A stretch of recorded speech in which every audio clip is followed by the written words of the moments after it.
वंदे मातरम, जय भारत। पूरी दुनिया को विज्ञान का सही अर्थ और सही उपयोग भारतीय सनातन संस्कृति ने सिखाया। इसी का एक जीता जागता उदाहरण है हमारा रसोई विज्ञान।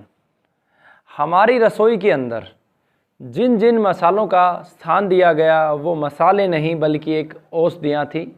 मनुष्य के शरीर को संतुलित रखने के लिए, हष्ट पुष्ट रखने के लिए और निरोगी रखने के लिए सभी मसालों का चयन किया गया। शरीर के तीनों दोषों को सम रखना और दोष मुक्त शरीर को करने के लिए हमारे रसोई घर के मसालों का चयन किया गया। आज हम बात करेंगे धनिये के बारे में। धनिये के बारे में शुरुआत करने से पहले मैं आपको बताना चाहूँगा, आज बीमारी का सबसे बड़ा कारण मिलावट है। हमारी रसोई घर के सभी मसाले मौसम के अनुसार उचित मात्रा में अगर हम उपयोग करें, साबुत खरीद के घर पर पीस कर, तो निश्चित रूप से इस देश की अधिकतम बीमारियों को समाप्त किया जा सकता है। लेकिन अत्यधिक स्वादिष्ट बनाने के चक्कर में हमने जो विदेशी मसालों को, अजीनोमोटो जैसे केमिकलों को जो स्थान दिया है हमारे रसोई घर में, वो विनाशकारी है। धनिया एक बहुत ही दिव्य औषधि है जो हमारे शरीर में अनेकों कार्य करती है। अनेकों प्रकार के लाभ धनिये के माध्यम से होते हैं। विशेष रूप से अगर धनिये का बीमारियों में मैं उपयोग करूं तो सबसे अच्छा उपयोग धनिये का थायराइड में है। एक एक चम्मच अगर आप सुबह शाम लेते हैं तो बहुत लाभकारी है।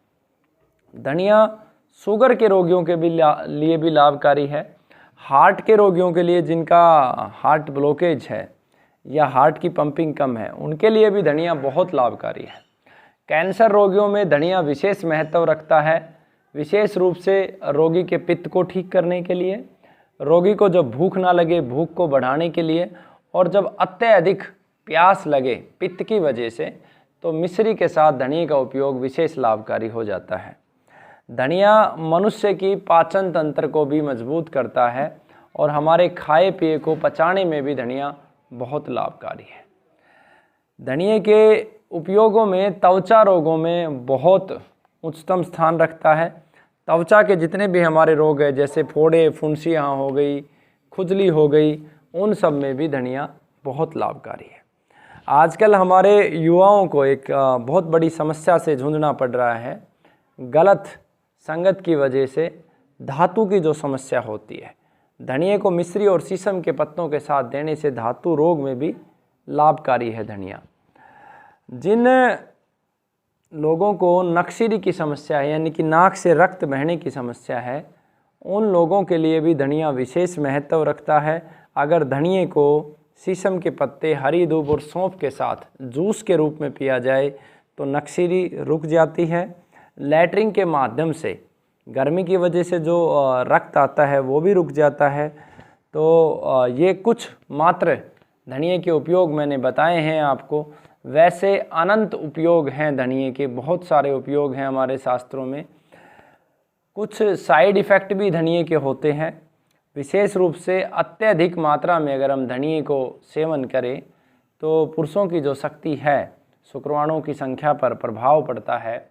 महिलाओं के जो मासिक धर्म है उसके ऊपर भी प्रभाव पड़ता है। सर्दी के मौसम में धनिये का अति सेवन आपको नुकसानकारी हो सकता है।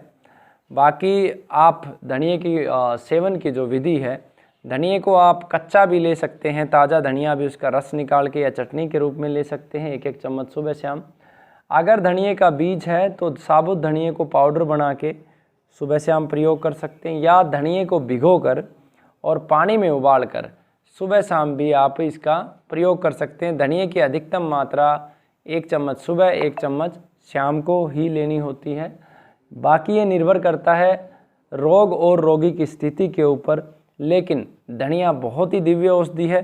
लालच के चलते हुए शुद्ध धनिया आज पैकेटों में उपलब्ध नहीं है।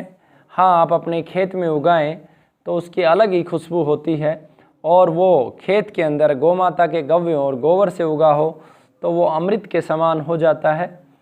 तो आपसे निवेदन है कि रसोई घर के सभी मसाले आप साबुत खरीद के लेके आएँ। किसी भी कंपनी पर, किसी भी ब्रांड पर विश्वास ना करें। सीधा सीधा किसान से, प्राकृतिक जहर मुक्त किसान से खरीदेंगे तो आपको अद्भुत लाभ होगा। तो इनको प्रयोग करें और अपने जीवन को रोग मुक्त बनाएं। नमस्ते, ओम, वंदे मातरम, जय धरती माँ, जय गौ माता।